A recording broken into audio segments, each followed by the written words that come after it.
والخير عليه. أعوذ بالله من شرور أنفسنا ومن سيئات أعمالنا من يهده الله فلا مضل له ومن يضلل فلا هادي له.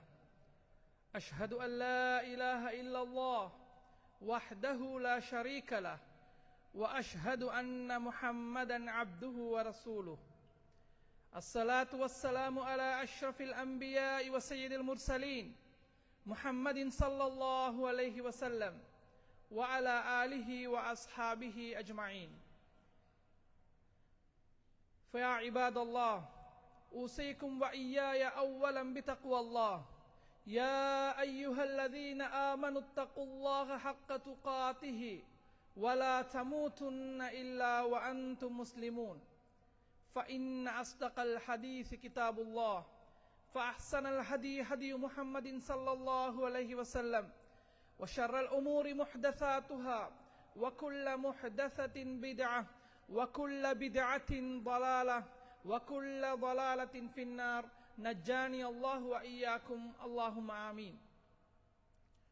உலகை படைத்து பரிபாலிக்கின்ற ஏகவல்லோன் அல்லாஹ் ஒருவனுக்கே புகழ் அனைத்தும் அல்ஹம்துலில்லாஹ்.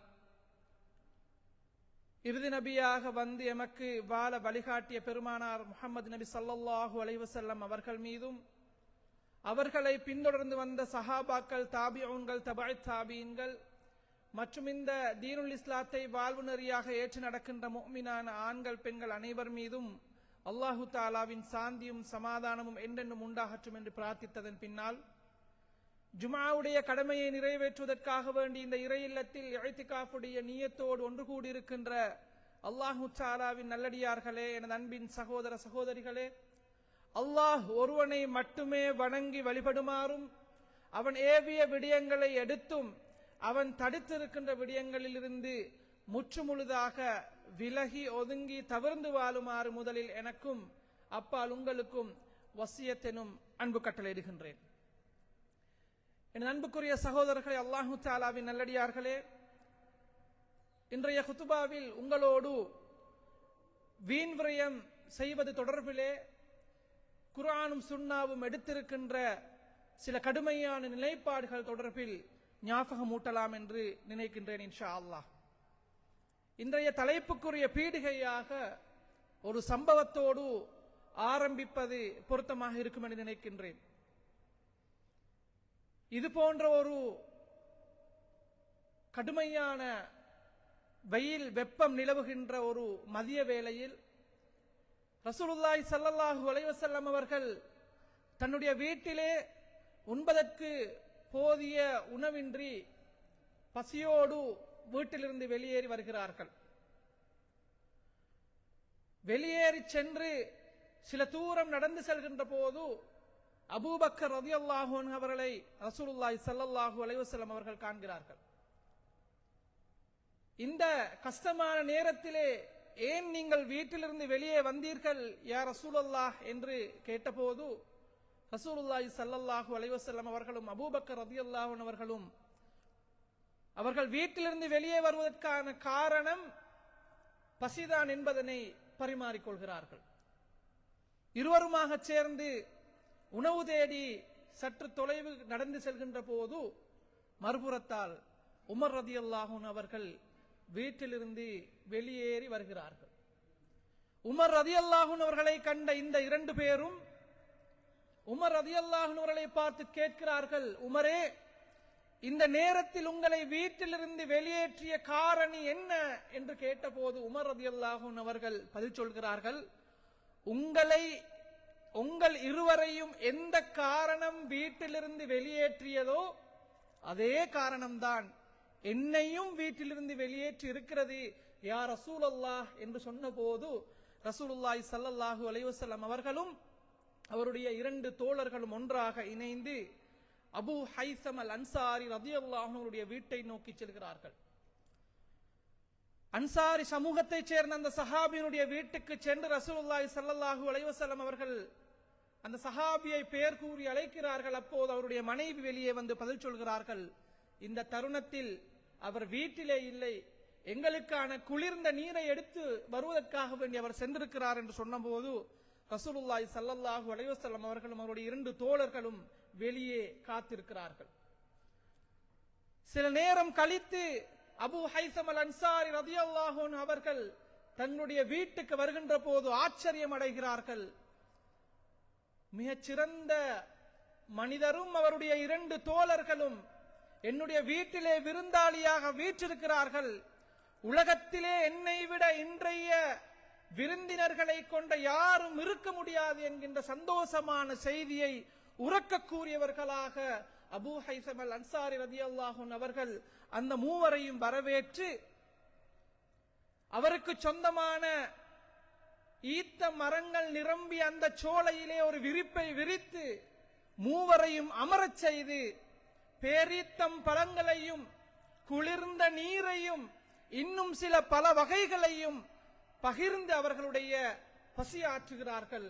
ரசூலுல்லாஹி ஸல்லல்லாஹு அலைஹி வஸல்லம் அவர்களும் தன்னுடைய அந்த 2 தோழர்களும் உணவா அருந்தி பசியாறுவதை கண்டு இன்னும் அவர்களை உபசரிக்க வேண்டும் என்பதற்காக வேண்டி தன்னுடைய ஒரு ஆட்டை அறுத்து அவர் உணவு ஏற்பாடு செய்து ரசூலுல்லாஹி ஸல்லல்லாஹு அலைஹி வஸல்லம் அவர்களை உபசரிக்கிறார்கள்.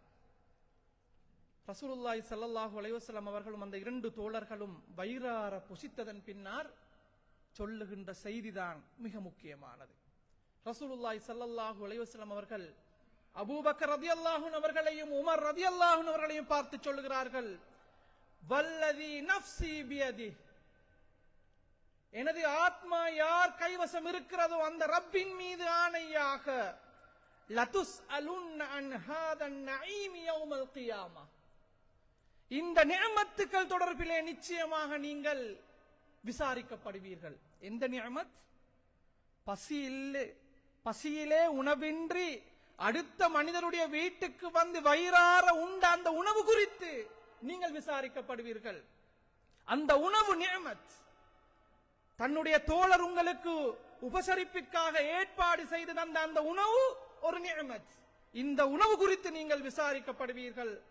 அஹ்ரஜக்கும் மின் புயூதிக்குமுல் ஜூ, உங்களுடைய வீடுகளில் இருந்து நீங்கள் பசியோடு வந்தீர்கள். ثم لم ترجعوا حتى أصابكم هذا النعيم, இந்த சாப்பாட்டை புசிக்கும் வரை நீங்கள் 2 பேரும் இங்கிருந்து எழும்பி செல்லவில்லை அல்லவா? எனவே நிச்சயமாக அல்லாஹு தஆலா இந்த நிஅமத் தொடர்பிலே உங்களிடத்திலே விசாரிப்பான். இந்த நிஅமத்துக்கு நீங்கள் அல்லாஹு தஆலாவுக்கு நன்றி செலுத்தினீர்களா?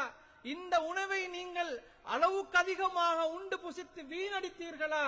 அல்லது இந்த உணவின் மூலமாக நீங்கள் கிடைக்கின்ற அந்த உடல் தெம்போடு நீங்கள் அந்த ரப்புக்கு பொருத்தமான முறையிலே அந்த நேரத்தை அந்த சக்தியை நீங்கள் பிரயோகித்திருக்கிறீர்களா என்பது குறித்து விசாரிக்கப்படுவீர்கள் என்று ரசூலுல்லாஹி ஸல்லல்லாஹு அலைஹி வஸல்லம் அவர் சொல்லி காட்டினார்கள். அன்புக்குரிய அல்லாஹு தஆலாவின் நல்லடியார்களே, நாங்கள் இந்த சம்பவத்திலிருந்து எடுக்க இருக்கின்ற மிக முக்கியமான கேள்வி, அடுத்த மனிதர் தந்த உணவை விருந்துக்கு சென்று உணவுக்கு வழியின்றி உண்டுவிட்டு வந்த அந்த உணவில் கூட வீண் விரயம் செய்தீர்களா? அந்த நிஅமத்தை நீங்கள் எப்படி கழித்தீர்களா என்று விசாரிக்கப்படுவோமாக இருந்தால், அல்லாஹு தஆலா எங்களுக்கு நிரப்பமாக தந்திருக்கின்ற எத்தனையோ அருள்களை நீங்கள் நினைத்து பாருங்கள். உண்பதற்கு உணவு, குடிப்பதற்கு நீர், நிம்மதியாக இருப்பதற்கான இருப்பிடம், மானத்தை மறைத்துக் கொள்வதற்கான ஆடை, சந்தோஷமாக வாழ்வதற்கான குடும்பம், கஷ்டத்தையும் துன்பத்தையும் பகிர்ந்து கொள்வதற்கான உறவுகள், நண்பர்கள், பிள்ளைகள், இப்படி எண்ணில் அடங்காத நிஅமத்துக்களை அல்லாஹு தஆலா எனக்கும் உங்களுக்கும் அளவில்லாமல் தந்திருக்கின்ற போது அவற்றை நாங்கள் எப்படி கழிக்கிறோம் என்பது பற்றி, எப்படி பயன்படுத்தியிருக்கிறோம் என்பது பற்றி, எந்த அளவு துஷ்பிரயோகம் செய்திருக்கிறோம் என்பது பற்றி நானும் நீங்களும் விசாரிக்கப்படுவோம் அல்லவா? இதனை ஞாபகமூட்டுவதுதான் இன்றைய குத்பாவுடைய நோக்கம். அன்புக்குரிய அல்லாஹு தஆலாவின் நல்லடியார்களே, வீண் விரயம் என்பது குறித்து சொல்லுகின்ற போது அதற்கான வரைவிலக்கணத்தை அல் குர்ஆனுடைய சொற்களுக்கு பிரயோகத்துக்கு விளக்கம் சொல்கின்ற முஃப்ரதாத் ஃபி கரீபில் குர்ஆன் என்கின்ற அந்த புத்தகம் சுருக்கமான ஒரு விளக்கத்தை சொல்கிறது. மனிதன் செய்கின்ற காரியங்களில் அளவு மீறுகின்ற எல்லா செயல்களும் வீண் விரயத்துக்குள்ளால் வரும். ஒரு மனிதன் இப்போது குடிக்க வேண்டிய நீர் 50 மில்லி லிட்டர் என்கின்ற அளவுக்கு இருக்குமாக இருந்தால் அவனுடைய தேவைக்கான அளவை விட அவன் நுகர்ந்து விட்டு அதனை எஞ்சுகின்ற பகுதி வீணடிக்கப்படுமாக இருந்தால், அவனுடைய தேவையை விட மேம்படுத்தப்பட்ட பகுதியை அவன் பாவிப்பாவனாக இருந்தால் அங்கே வீண் விரயம் என்கின்ற செயல் இடம்பெறுகிறது. அல் குர்ஆன் இந்த வீண் விரயம் என்கின்ற இந்த செயற்பாட்டை விளங்கப்படுத்துவதற்காக வேண்டி 2 வகையான சொற்களை பயன்படுத்தியிருக்கிறது. முதலாவது அல் இஸ்ராஃப், இரண்டாவது தப்சீர் என்கின்ற சொல். அல் இஸ்ராஃப் என்றால் தனக்கு அவசியமான விடயங்களில் அளவுக்கு அதிகமாக செலவிடுவதை குறிக்கும். தன்னுடைய அடிப்படை தேவைகள், தன்னுடைய அன்றாட தேவைகளுக்கு அவசியப்படுகின்ற அந்த உணவு, நீர், இது போன்ற விடயங்களில் தேவையை விட அதிகமாக செலவழிக்கின்ற போது அது இஸ்ராஃப் என்கின்ற அளவிலே வரும். தப்தீர் என்கின்ற ஒரு பிரயோகத்தையும் அல் குர்ஆன் பயன்படுத்தி இருக்கிறது. தப்தீர் என்றால் இஸ்லாம் அனுமதிக்காத தடுத்த விடயங்களுக்காக வேண்டி உங்களுடைய சொத்துக்களையும் உங்களுடைய நேரத்தையும் உங்களுடைய பொருட்களையும் நீங்கள் செலவு செய்வது. சுருக்கமாக சொல்வதென்றால், ஒரு உதாரணத்தை சொல்வதென்றால், புகைத்தல் போன்ற ஒரு செயல் அது அனுமதிக்கப்படவில்லை, ஆனால் என்னுடைய பொருளாதாரம் அதற்கு செலவிடப்படுகிறது. எனவே இது ஒரு வீண்விரயம் என்கின்ற பகுதிக்குள்ளாலும் ஒரு பாவமான காரிய செயல் என்பதனை நாங்கள் புரிந்து கொள்வதற்கு கடமைப்பட்டிருக்கின்றோம். இந்த செயற்பாட்டை செய்கின்ற மனிதனை அல் குர்ஆன் எப்படி பார்க்கிறது? அல் குர்ஆன் மிக நுணுக்கமான ஒரு பிரயோகத்தோடு பார்க்கிறது.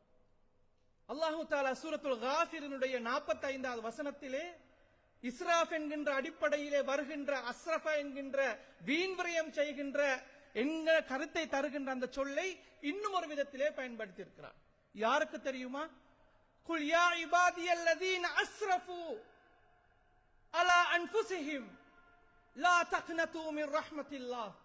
தனக்குத்தானே அநியாயம் இழைத்துக் கொண்ட என்னுடைய அடியார்களே, நீங்கள் அல்லாஹு தஆலாவினுடைய அருளின் மீது நீங்கள் நம்பிக்கை இழக்காதீர்கள். இன்னல்லாஹ யக்ஃபிரு ذுனூப ஜமீஆ. அல்லாஹு தஆலா உங்களுடைய அனைத்து பாவங்களையும் மன்னிக்கிறான் என்கின்ற கருத்தை அந்த வசனத்திலே சொல்லுகிறார்.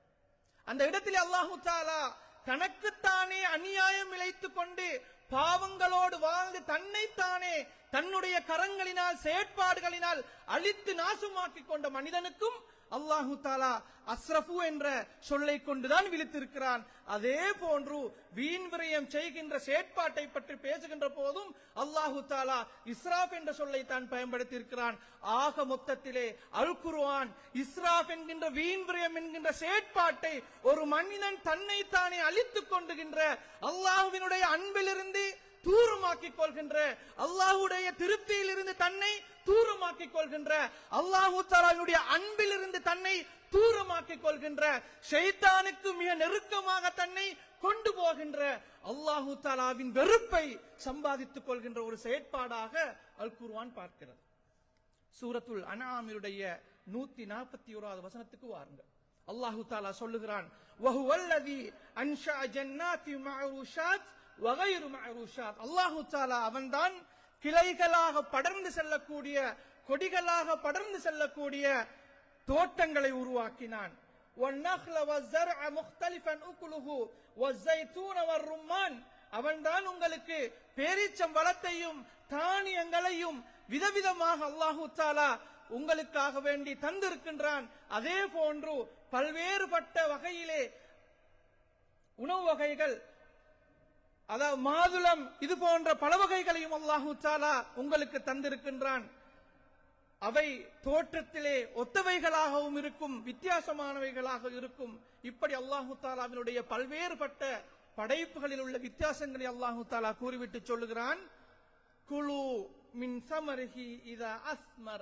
உங்களுடைய விளைச்சல் உங்களுக்கு கிடைத்து விட்டால் அதிலிருந்து நீங்கள் சாப்பிடுங்கள். வஆது ஹக்கஹு யௌம ஹஸாதிஹ். அறுவடையின் போது நீங்கள் கொடுக்க வேண்டிய அதனுடைய பகுதிகளை நீங்கள் சதகாக்களாக, ஜகாத்தாக கொடுக்க வேண்டிய பகுதியை நீங்கள் கொடுத்து விடுங்கள். வலா துஸ்ரிஃபு இன்னஹு லா யுஹிப்புல் முஸ்ரிஃபீன். ஆனால் வீண் விரயம் செய்யாதீர்கள். அல்லாஹு தாலா இந்த வீண் விரயம் செய்கின்ற மனிதர்களை ஒருபோதும் நேசிப்பது கிடையாது என்று அல்லாஹு தாலா சொல்லுகின்றார். அதே போன்று அல்லாஹு தாலா சூரத்துல் அஅராஃபினுடைய 31வது வசனத்திலே வகுலு வஷ்ரபு வலா துஸ்ரிஃபு இன்னஹு லா யுஹிப்புல் முஸ்ரிஃபின், உண்ணுங்கள் பருகுங்கள், சந்தோஷமாக உங்களுடைய வாழ்க்கையை நீங்கள் அமைத்துக் கொள்ளுங்கள், ஆனால் வீண் விரயம் செய்யாதீர்கள். ஏனென்றால் வீண் விரயம் செய்கின்ற மனிதர்களை அல்லாஹ் ஒருபோதும் விரும்புவது கிடையாது என்று ரசூலுல்லாஹி அல்லாஹு தஆலா அல் குர்ஆனினுடைய இந்த வசனத்தினூடாக சொல்லி காட்டுகின்றார். ஒரு வினோதமான விடயம் என்ன தெரியுமா? அல்லாஹு தஆலாவுக்கு பூமியிலே காணப்படக்கூடிய மிக விருப்பமான இடங்களில் ஒன்று பள்ளிவாசல். அல்லாஹு தஆலாவை ஞாபகமூட்டுகின்ற இடம், அல்லாஹு தஆலாவுக்கும் ஒரு அடியானுக்கும் மிக நெருக்கமான இடம் என்று சொல்லப்படக்கூடிய சுஜூத் அதிகமாக செய்யப்படக்கூடிய இடம், மலக்குமார்கள் நேரடியாக இருந்து ஒரு மனிதனுக்கு பிரார்த்தனை செய்கின்ற இடம். ஆனால் துரதிர்ஷ்டவசமாக அந்த இடத்திலே ஒன்று கூடியிருக்கின்ற எத்தனையோ என்னையும் உங்களையும் போன்ற மனிதர்கள் இந்த பள்ளிவாசலில் இருந்து வெளியேறி செல்கின்ற போது அல்லாஹு தஆலாவுடைய வெறுப்பை சம்பாதித்தவர்களாக செல்கிறார்கள். தொழுகை முடிந்ததன் பின்னர் நான் சொல்வது பொய் என்றால் இந்த பள்ளிவாசலுடைய சஃப்களுக்குள்ளால் எத்தனை தண்ணீர் போத்தல்கள் முழுமையாக குடிக்கப்படாமல் எஞ்சி இருக்கும் என்று கணக்கிட்டு பாருங்கள். நானும் நீங்களும் இந்த பள்ளிவாசலிருந்து வெளியேறி செல்கின்ற போது எத்தனை தண்ணீர் போத்தல்களை அப்படி எங்களுடைய வாழ்நாளிலே விட்டு சென்றிருப்போம் என்று நினைத்து பாருங்கள். சற்று வுது செய்து கொள்வதற்காக வேண்டி அந்த வுது செய்கின்ற இடத்துக்கு சென்றால் பக்கத்தில் இருக்கின்ற நண்பரோடு கதைத்துக் கொண்டு தப்பையும் திறந்து வைத்துவிட்டு தண்ணீர் செல்ல செல்ல எவ்வளவு நேரம் நாங்கள் பேசிக் கொண்டிருக்கிறோம் என்பது பற்றி சிந்தித்து பாருங்கள். எங்களுடைய தண்ணீரை பயன்படுத்திவிட்டு முகத்தை துடைத்துக் கொள்வதற்காக வேண்டி வைத்திருக்கின்ற டிஷ்யூவை எப்படி பயன்படுத்துகிறோம் என்பது பற்றி நாங்கள் சிந்தித்து பார்ப்போம். தேவையான அளவு ஒரு முழம் என்றால் ஒரு மனிதனுடைய உயரத்தின் அளவுக்கு தொங்கி எடுத்துக் கொண்டு வருகிறார்கள். ஏன்? இலவசமாக கிடைக்கிறது என்பதற்காகவா? இவை அனைத்தும் தன்னுடைய தேவைக்கு மேலதிகமாக செல்கின்ற போது அது வீண் விரயம் என்கின்ற பகுதியிலே வருகிறது. எனவே அல்லாஹுவின் உவப்பை, அல்லாஹுவின் விருப்பத்தை, அல்லாஹுவின் நேசத்தை, அல்லாஹுவின் நெருக்கத்தை சம்பாதிப்பதற்காக வேண்டி பள்ளிவாசலுக்கு வந்த நானும் நீங்களும் பள்ளிவாசலிலிருந்து வெளியேறி செல்கின்ற போது அவனுடைய வெறுப்பை சம்பாதித்து செல்கிறோம் என்றால் எனதும் உங்களதும் நிலை என்ன? எனவேதான் இத்தகைய பண்புடைய மனிதர்களை பார்த்து அல்லாஹு தஆலா சொல்லுகிறான், இன்னல் முபذிரீன கானூ இஹ்வானஷ் ஷயாத்தீன், இவர்கள் என்னுடைய அடியார்கள் அல்ல, அவர்கள் ஷைத்தானுடைய நண்பர்கள், சகோதரர்கள் என்று அல்லாஹு தஆலா விளிக்கிறார். ஏன் அல்லாஹு தஆலா ஷைத்தானோடு எங்களை ஒப்பிட்டு பேசுகிறான் என்பது குறித்து தஃப்சீர் ஆசிரியர்கள் விளக்கம் சொல்லுகின்ற போது ஷைத்தானுக்கும் இத்தகைய மனிதர்களுக்கும் இடையிலே ஒரு ஒற்றுமை இருக்கிறது. ஷைத்தான் அல்லாஹு தஆலா அவனுக்கு வழங்கியிருந்த அந்த அந்தஸ்தை, அந்த நிஅமத்துகளை புறக்கணித்து அல்லாஹு தஆலா அவனுடைய வெறுப்பை சம்பாதித்தான். மனிதன் அவனுக்கு எண்ணிலடங்காத நிஅமத்துக்களை துஷ்பிரயோகம் செய்வதனூடாக அல்லாஹு தஆலா அவனுடைய வெறுப்பை சம்பாதிக்கிறான். எனவே இந்த வெறுப்பை சம்பாதிக்கின்ற விடயத்திலே ஷைத்தானுக்கும் மனிதனுக்கும் இடையிலே ஒரு பொது பண்பு இருக்கிறது. எனவே அல்லாஹு தஆலா ஒப்பிட்டு பேசுகிறான் என்று சொல்வதாக இருந்தால் எங்களுக்கு கிடைத்திருக்கின்ற இத்தகைய நிஅமத்துக்களை நாங்கள் வீண் விரயம் செய்கின்ற போது அல்லாஹு தஆலா எந்த ஒரு எக்ஸ்ட்ரீம் நிலைக்கு, தீவிர நிலைக்கு சென்று எங்களை கண்டிக்க விரும்புகிறான் என்பதனை நானும் நீங்களும் சிந்திப்பதற்கு கடமைப்பட்டிருக்கிறோம். ஒரு மோசமான நிகழ்வை இந்த இடத்திலே ஞாபகம் ஊட்டுவது பொருத்தமாக இருக்கும் என்று நினைக்கின்றேன். கடந்த சில வாரங்களுக்கு முன்னர் இந்த பள்ளிவாசலிலே நாங்கள் ஒரு அமைப்பினால் எங்களுக்கு கிடைக்கப்பட்ட காலாவதியாவதற்கு மிக நெருங்கிய தினத்திலே இருக்கின்ற உணவுகளை விநியோகிப்பதாக நாங்கள் சொல்லி விநியோகித்தோம். இது ஒரு நிறுவனத்திலிருந்து கிடைக்கப்பெற்று காலாவதியாவதற்கு மிக நெருக்கமான தினத்திலே இருக்கின்ற பொருட்கள் விரும்பியவர்கள் பெற்றுக்கொண்டு செல்லலாம் என்று பொதுவாக அறிவித்தல் கொடுத்தோம். அதனை விரும்பி பெற்று சென்ற பல பேர் இருக்கிறார்கள். துரதிர்ஷ்டவசமாக ஒரு வெள்ளிக்கிழமை நிகழ்வு முடிந்ததன் பின்னர் நான் பக்கத்திலே இருக்கின்ற இந்த ஜுபாலாவை சென்று பார்க்கிறேன். 10க்கும் மேற்பட்ட கார்ட்டூன்களை வீசிவிட்டு சென்றிருக்கிறார்கள். நிச்சயமாக அல்லாஹு தாலா உங்களிடத்திலே நிப்பாட்டி வைத்து மறுமையிலே விசாரிப்பான். தேவையுடையவன் ஒருவன் இங்கே பெற்றுக் கொள்வதற்கு வழி இல்லாமல் நின்று கொண்டிருக்கின்ற போது 10க்கும் மேற்பட்ட கார்ட்டூன்களை எடுத்துக்கொண்டு போய் வீசிவிட்டு செல்வதாக இருந்தால் எத்தகைய ஒரு மோசமான மனநிலைமையிலே நாங்கள் இருக்க வேண்டும். இன்று நாங்கள் இந்த இடத்திலே பாதுகாப்பாக, அமைதியாக, நிம்மதியாக தண்ணீர் குடித்து ஓய்வெடுத்துக் கொண்டிருக்கின்ற சந்தர்ப்பத்திலே எங்களோடு தொழிலுக்காக வேண்டி வந்த இந்த நாட்டிலே ஒரு பிரதேசத்திலே இருக்கின்றவர்கள் வீடுகளில் இருந்து அப்புறப்படுத்தப்பட்டு குடும்பங்களோடு பிள்ளைகளோடு இருக்க முடியாமல் வெயிலிலே திண்டாடி கொண்டிருக்கிறார்கள். அத்தகைய ஒரு கஷ்டமான சந்தர்ப்பத்திலே என்னுடைய கையில் இருந்து ஒரு போத்தல் தண்ணீர் வீணாகுமாக இருந்தால் அல்லாஹு தாலா என்னையும் உங்களையும் அவ்வளவு இலகுவாக விட்டு விடுவானா என்பது பற்றி நானும் நீங்களும் சிந்திப்பதற்கு கடமைப்பட்டிருக்கிறோம். அன்புக்குரிய அல்லாஹு தாலாவின் நல்லடியார்களே, இதனை ரசூலுல்லாஹி ஸல்லல்லாஹு அலைஹி வஸல்லம் அவர்களும் மிக கடுமையாக தண்டித்தார்கள், மிக கடுமையாக எச்சரித்தார்கள். ரசூலுல்லாஹி ஸல்லல்லாஹு அலைஹி வஸல்லம் அவர்கள் சொல்லி காட்டினார்கள், அல்லாஹு தஆலா 3 விடயங்களை ஒரு மனிதனுடைய வாழ்விலே இருக்கும் போது அந்த 3 விடயங்களை அல்லாஹு தஆலா மிகவும் விரும்புகின்றான். அதிலே முதலாவது அல்லாஹு தஆலாவை வணங்குவதனை அல்லாஹு தஆலா விரும்புகின்றான். அதே போன்று இணை வைக்காமல் வாழ்வதனை அல்லாஹு தஆலா விரும்புகின்றான். மூன்றாவது நீங்கள் ஒற்றுமையாக இருப்பதனை அல்லாஹு தஆலா விரும்புகின்றான். ஒரு மனிதன் அல்லாஹு தஆலாவுடைய வணக்க வழிபாடுகளை சரியாக செய்கின்ற போது அல்லாஹு தஆலா அந்த அடியானை விரும்புகிறான், அவனுடைய திருப்பொருத்தத்தை அவன் சம்பாதித்துக் கொள்கிறான். ஒரு மனிதன் தன்னுடைய வாழ்க்கையிலே இணை வைக்காமல் வாழ்கின்ற போது அந்த அடியானை அல்லாஹு தஆலா விரும்புகின்றான். ஒற்றுமையாக ஒரு சமூகமாக வாழ்கின்ற போது அந்த சமூகத்தை அல்லாஹு தஆலா விரும்புகின்றான். அதே நேரம் அல்லாஹு தஆலா 3 செயற்பாடுகளை வெறுக்குகின்றான்.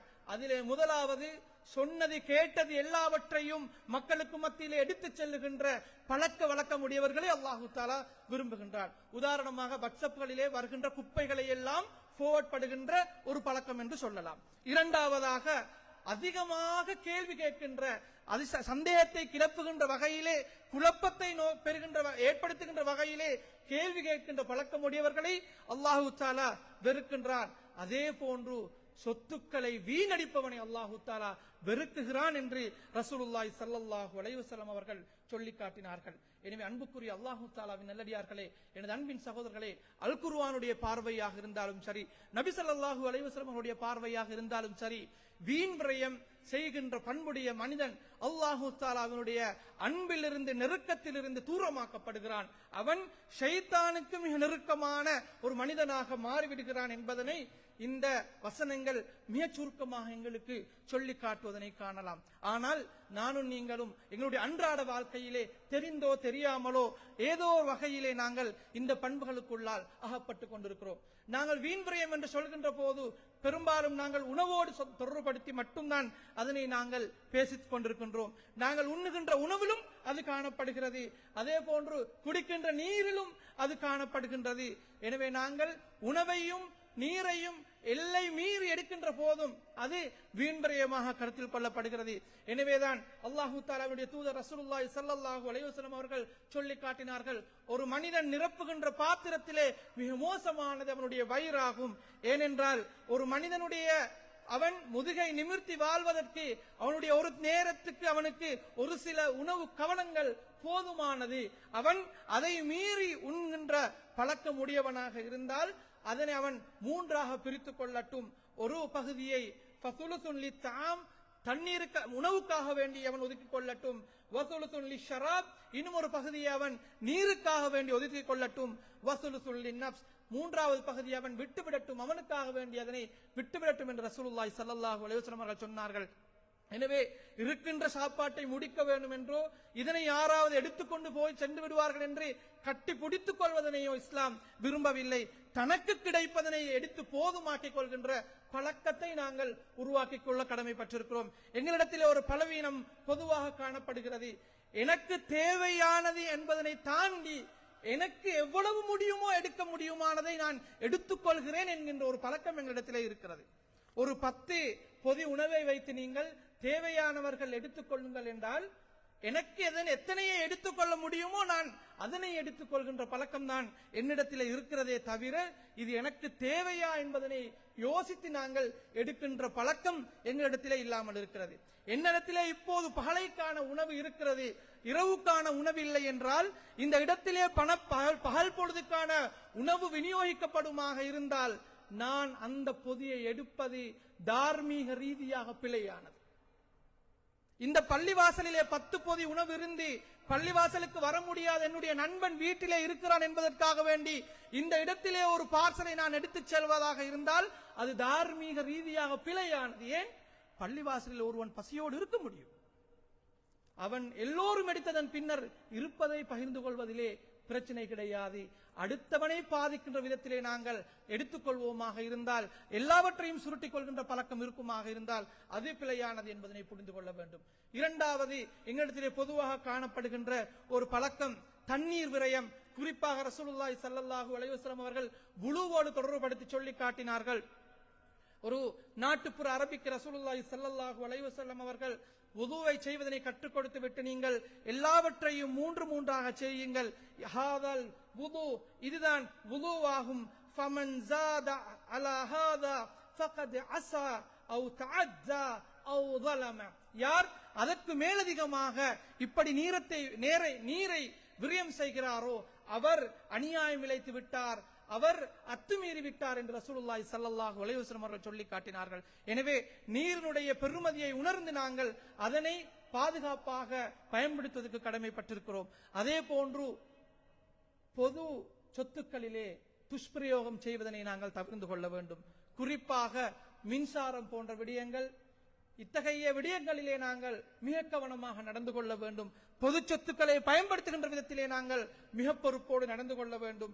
எனவேதான் ரசூலுல்லாஹி ஸல்லல்லாஹு அலைஹி வஸல்லம் சொல்லி காட்டினார்கள், அல்லாஹு தஆலாவுடைய வெறுப்பை சம்பாதித்து தருகின்ற ஒரு பழக்க வழக்கங்களில் ஒன்றுதான் இந்த பொது சொத்துக்களை துஷ்பிரயோகம் செய்வது என்று ரசூலுல்லாஹி ஸல்லல்லாஹு அலைஹி வஸல்லம் அவர்கள் சொல்லி காட்டியிருக்கிறார்கள். எனவே மின்சாரம் இலகுவாக இலவசமாக கிடைக்கிறது என்பதற்காக, நீர் இலவசமாக கிடைக்கிறது என்பதற்காக, ஏனைய பொது வசதிகள் இலவசமாக கிடைக்கிறது என்பதற்காக நாங்கள் அவற்றை எல்லை கடந்து நுகர்வதோ அல்லது அவற்றை துஷ்பிரயோகம் செய்வதோ இஸ்லாம் ஆதரிக்கின்ற விரும்புகின்ற ஒரு விடயம் அல்ல என்பதனை நாங்கள் புரிந்து கொள்வதற்கு கடமைப்பட்டிருக்கிறோம். எனவே இந்த நாட்டிலே மின்சாரம் இலகுவாக கிடைத்திருக்கிறது என்பதற்காக வேண்டி எல்லா லைட்களையும் நாங்கள் ஒன் பண்ணி வைக்க வேண்டும் என்கின்ற தேவை கிடையாது. எல்லா இடத்திலும் நாங்கள் மின்சாரத்தை ஒளிரச் செய்ய வேண்டும் என்கின்ற தேவை கிடையாது, கடமை கிடையாது. எனவே அவற்றை சேமிப்பதன் ஊடாக நாங்கள் இந்த நாட்டுக்கு எல்லா வகையிலும் நாங்கள் பொறுப்புள்ள மனிதர்களாக இருக்கின்ற பண்புள்ளவர்களாக இருக்க வேண்டும் என்பதனை ஞாபகம் மூட்டிக் கொள்கிறேன். எனவே அன்புக்குரிய அல்லாஹு தஆலாவின் நல்லடியார்களே, வீண் விரயம் என்பதனை இஸ்லாம் கண்டிக்கிறது.